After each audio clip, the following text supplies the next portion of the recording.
నేను ఏం చేశారని చెప్తే నేను ఒక మాట చెప్తా. నా కొడుకుకు 9 ఏళ్ళు, నా కూతురుకు 8 ఏళ్ళు ఉన్నాయి. సో నేను ఒక మాట చెప్తా. ఈ గడిచిన ఏడాదిలో నా పిల్లల పేర్లు రేషన్ కార్డులో నమోదు కావడం జరిగింది.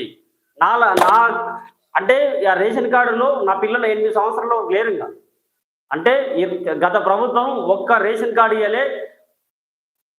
ఒక కొత్త కుటుంబానికి పేరు తొలగించండి అంటే తొలగించేసారు.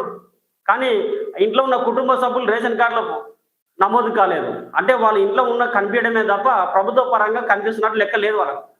సో ఈ ప్రజాప్రభుత్వం వచ్చినాక బీజేపీ కార్యకర్తలకు, బీఆర్ఎస్ కార్యకర్తలకు, ఇతర ప్రజలకు, ఇతర పార్టీ కార్యకర్తలకు అందరికి వచ్చింది. కావాలంటే చెక్ చేసుకోండి మళ్ళీ ఒకసారి. ఏం చేసిందని అంటున్నారు కదా, ఏం చేసింది అనేది చూపించడానికి మీరు అంటున్నారు కదా కేంద్రం కూడా సన్నబియ్యం ఇస్తుందని. రాష్ట్రంలో ఆ రేషన్ కార్డు ద్వారా సన్నబియ్యం తింటున్నారు ప్రజలందరూ.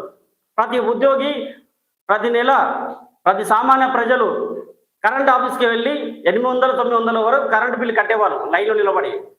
ఇప్పుడు 200 విద్యుత్ ఉచితంగా ఇస్తుంది ప్రభుత్వం. 200 యూనిట్ల విద్యుత్తును ఉచితంగా ఇస్తుంది. అదేవిధంగా మహిళలకు ఆర్టీసీ ఉచిత ప్రయాణం. సో ఇవన్నీ సంక్షేమాలు కదా. ఏం జరుగుతుంది మార్పు అంటే? అందుకే ఎలక్షన్లు వస్తే ఫలితాలు కనిపిస్తాయి.